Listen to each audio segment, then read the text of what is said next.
So this morning I received an email from the Alberta Veterinary Medical Association in regards to how they felt I was supposed to manage my social media involving the case where Caesar was injured.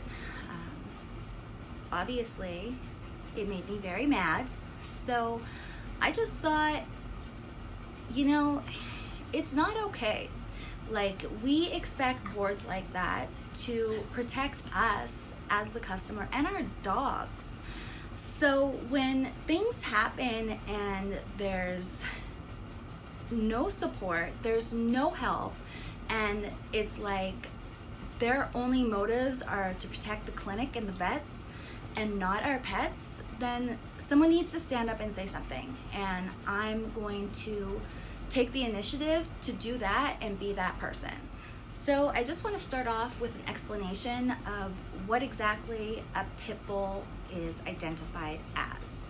Because in Canada and the US, we don't actually consider it a breed. We consider it an appearance, even though the American Pit Bull Terrier is a breed that should be regarded as such and actually scores extremely high in temperament assessments conducted by the American Temperament Test Society. We still haven't caught up with it, and we're still saying it's not a breed, it's a variety of mixes and whatever that produces a dog that looks a certain way. So when you consider that your definition, it's absolutely illogical to say that an appearance identifies differences in aggression or a different biting style. A medium-sized dog is going to have a medium-sized bite force. That's just logic. I'm not asking anybody to think anything outrageous or outside of the box. Just think critically and what seems rational to you.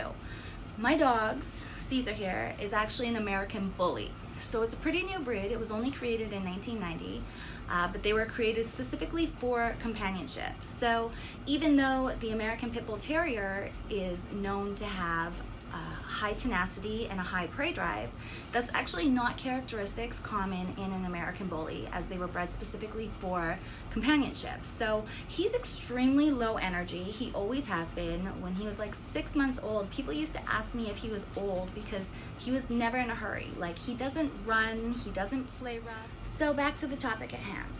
I brought Caesar in for an emergency visit. He was in the month before. He kind of had like a rough few weeks where he had an upset stomach, severe diarrhea, vomiting.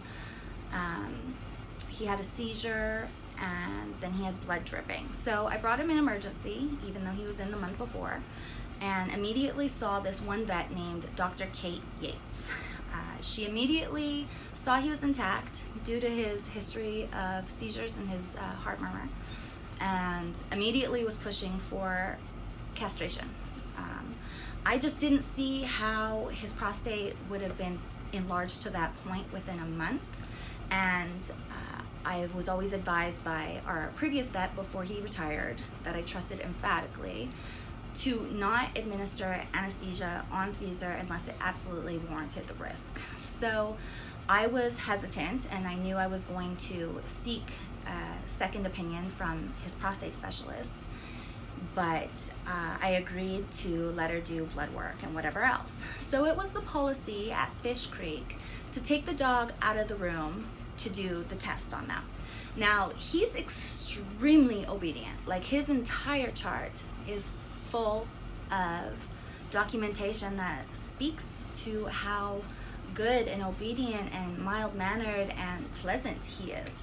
So he's very obedient, he's very good, but if I'm not around, like, his entire purpose for living is to make sure that I'm safe.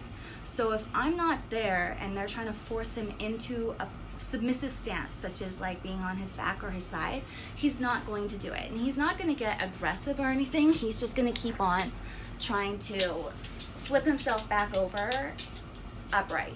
But he will sit, he'll get into the down position, he'll stand there calmly.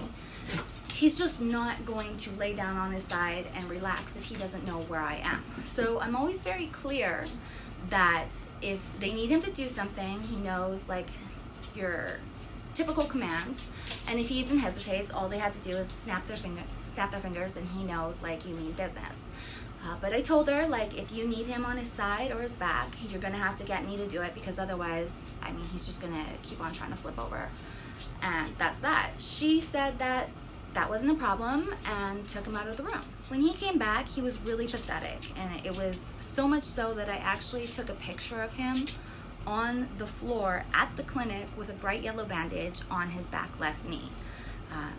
I mean, I had no idea that something happened. I just thought he wasn't feeling well, and it had been like a really long day. We'd been there for hours and whatnot. I didn't think much of it. The next day, I noticed that he was limping, and I called in to the clinic and I told them, like, I think maybe someone got a little rough or something during his blood test, because he's limping, but he's never had an issue with his legs in his life, so I'm sure he'll be fine, which I honestly believed. I never thought that this was going to be a serious injury, so I just kind of let it go at that. And so I met with her, and she actually advised me herself that it was not their policy to pull out of the back leg, and that it was only usually done in cases where the dog was extremely aggressive, which obviously isn't Caesar, and it's documented fully throughout his chart. So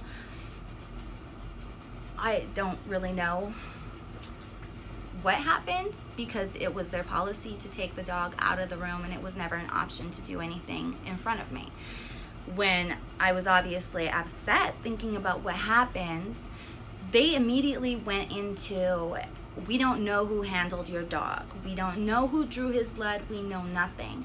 And that should have been my first sign that they weren't going to ever be accountable or responsible or apologetic or anything like that.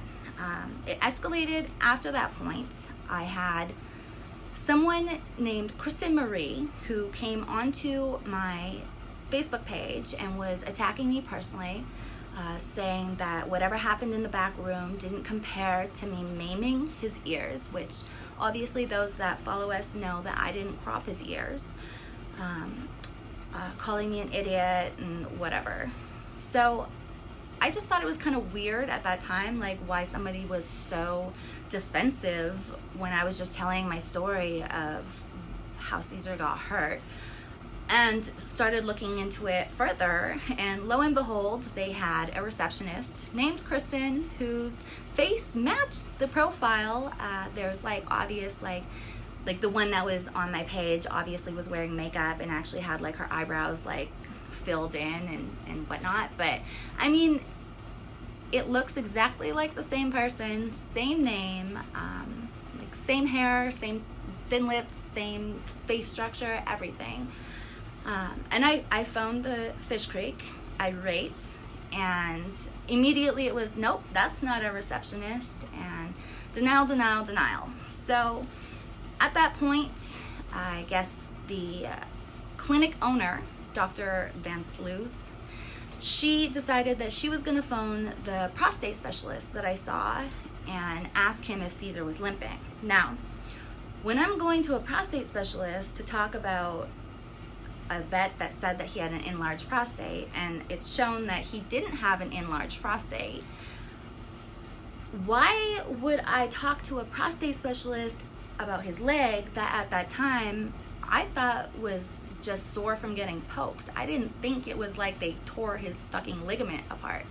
So she came back at me and was trying to almost like bully me, saying like, oh, he was not limping when he was there. And I was like, how would you know? Like, I'm there getting his prostate checked. Like, I'm not talking about his leg. And then when I phoned the doctor, Dr. Marcos, who did see him, he didn't even know how to say Caesar's name. And you want me to believe that he remembered like a couple months ago that Caesar wasn't limping while he was jacking my dog off? I don't think so. I don't fucking I just don't buy it. Sorry. I'm getting mad. Okay. Whew. Anyways, so I started getting a little more vocal against her, and she basically told me that if I was going to escalate this and make formal complaints, that Caesar was no longer welcome at her clinic, which is fine. It's not like I was ever going to bring my dog back there again. So I filed my complaint, And then I noticed that Dr. Van Sluis is on the board that actually investigates clinics. So I was obviously concerned.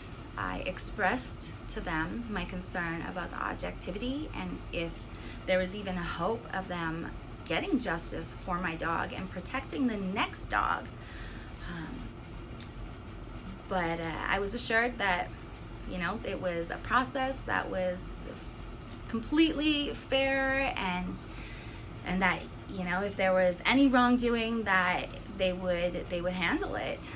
And then I got an investigator, Dr. Margaret Fisher, who I caught deleting stuff out of my Dropbox folder. So when they dismissed my claim, I obviously wasn't surprised, and I wasn't going to bother with an appeal. I mean, why bother, right? So in essence, they basically got away with it, and Caesar's never going to be okay again. He's never going to be okay again. He is in pain constantly. He was always whining under his breath constantly, and I'm doing everything I can to minimize his discomfort. But he literally went for a blood test and came out never going to feel pain-free again from a blood test, from a clinic. And it's their policy that's in place that doesn't allow me to witness it or intervene. And then you have a regulatory body that's supposed to investigate and protect us and protect our dogs, and they don't, because the fucking people who are making the policies are on the boards and probably putting the policies in place because they know we can't fucking do shit if they have the dog in the room and we don't witness anything. If somebody has preconceived notions about my dog simply because of the way they look, they should not fucking handle him. They should have never put a hand on him. Never. This isn't about money. He's got insurance, and I would literally sell everything I own to try to make him okay. But he's not going to be okay because of a blood test. So even though I spoke to a lawyer because I wanted to try to find a way to save somebody from experiencing this, I wanted it to be more public. But unfortunately, laws for animals are not great. He's considered property, and damages basically would be the $800 that I was out that insurance didn't cover.